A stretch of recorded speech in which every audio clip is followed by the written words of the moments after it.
You know, I heard there's so many magnetic waves traveling through the air because of TV and telephones that we're losing like 10 times as many brain cells as we're supposed to. Horror movies in 2002 were darker, grungier, and starting to shift into a new era.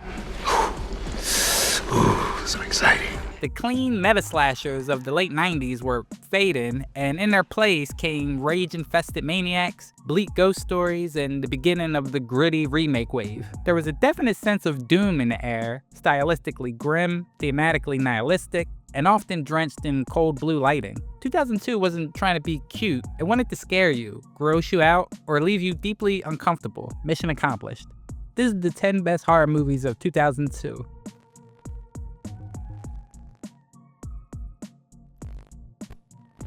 Resident Evil is what happens when you give a zombie outbreak a strobe light and a techno playlist. Milla Jovovich spends most of the movie in a red dress round-kicking the undead, while scientists scream and the plot tries to catch up. How do you kill them?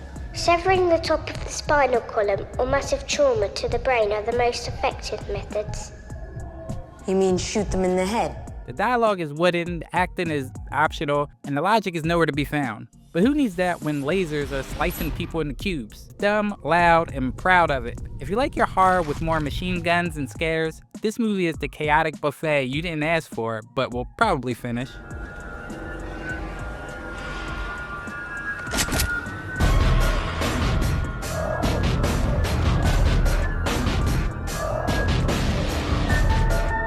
Take 1 part World War II thriller, 1 part ghost story, seal it in a metal tube, and shake violently. Below is a surprisingly moody supernatural mystery set on a submarine, because nothing says relaxing horror experience like being underwater with dead sailors, a possible saboteur, and rapidly diminishing oxygen. Co-written by Darren Aronofsky, this movie feels like a high-concept horror pitch that escaped the film school group project, in a good way.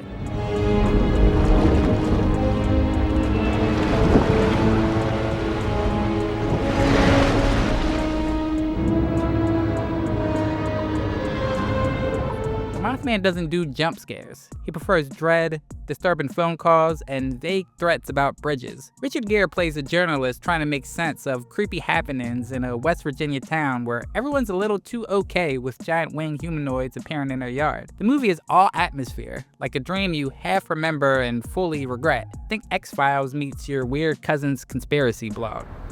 What do you look like? It depends on who's looking. I want to meet you.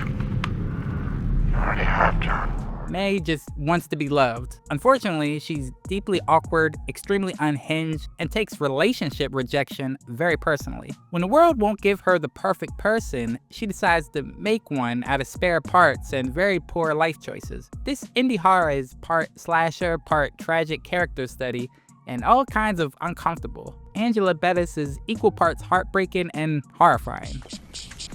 Sweet costume. You got any cold ones in there? Yes, I do.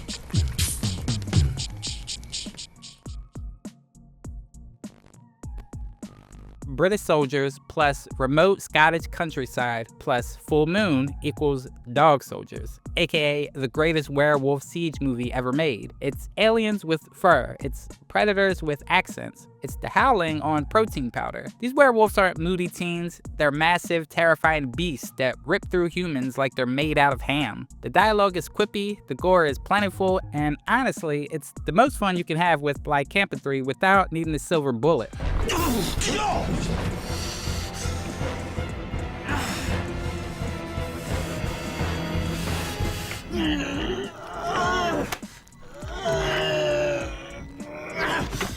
Before the MCU made vampire hunters obsolete, there was Blade, and Blade 2 is where it all went gloriously off the rails.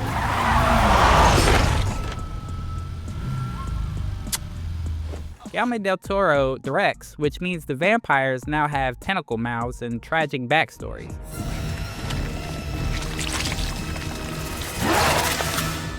Wesley Snipes slashes through everything like a goth lawnmower, and Ron Perlman shows up because this is a Guillermo del Toro movie, and that's legally required.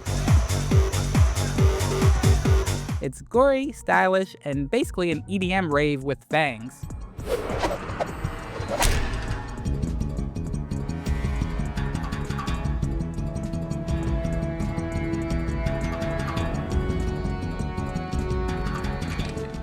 Ah, the classic horror lesson. Never go to a remote cabin in the woods, especially if the water supply looks like it's been flavored with disease.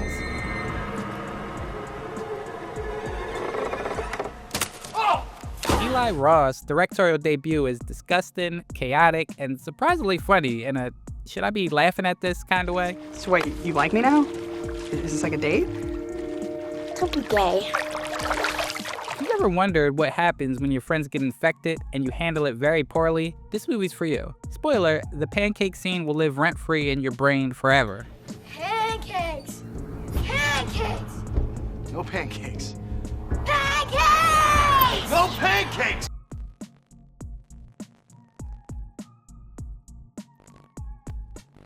From the same folks who brought us Ringu, Dark Water proves that nobody does domestic dread like Japanese horror. A woman and her daughter move into a cursed apartment where the plumbing is about as haunted as the wallpaper. Water drips, shadows linger, and that little girl's backpack, yeah, that's not yours, ma'am. Dark Water isn't flashy, it's a slow, sad descent into supernatural sadness. You'll leave wondering if you should call a plumber or a priest.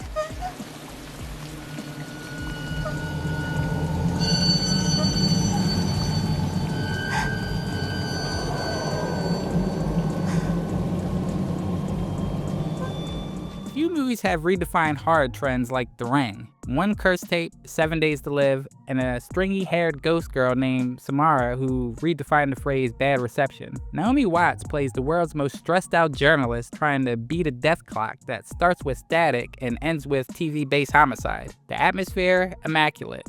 The horror scene, traumatic.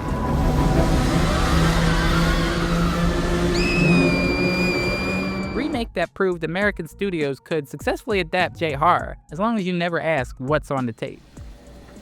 7 days.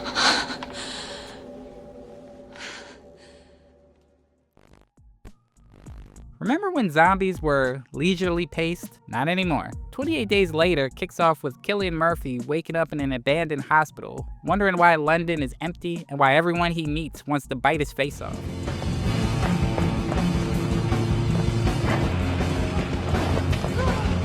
These aren't traditional zombies, they're rage-infected marathon sprinters. Danny Boyle's gritty, handheld direction makes it feel more like a documentary than a genre flick. It's harrowing, bleak, and deeply human. They're dead.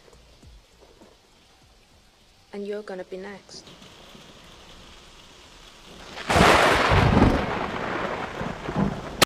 "2002 was the year horror diversified its portfolio. You want haunted apartments? You got them. Military werewolves? Check. Flesh mountain diseases? Obviously. This was the year when horror embraced both style and substance, when filmmakers took risks, got weird, and somehow made scary movies that still hold up 2 decades later. Whether you're into jump scares, psychological unraveling, or just watching Milla Jovovich kick in slow motion, 2002 had something for your twisted little heart. Once again, guys, thanks for watching, and don't forget to share your favorite movie of the year in the comment section below. Like, all the molecules in our heads are all unstable. All the companies know about it, but they're not doing anything about it. It's like a big conspiracy.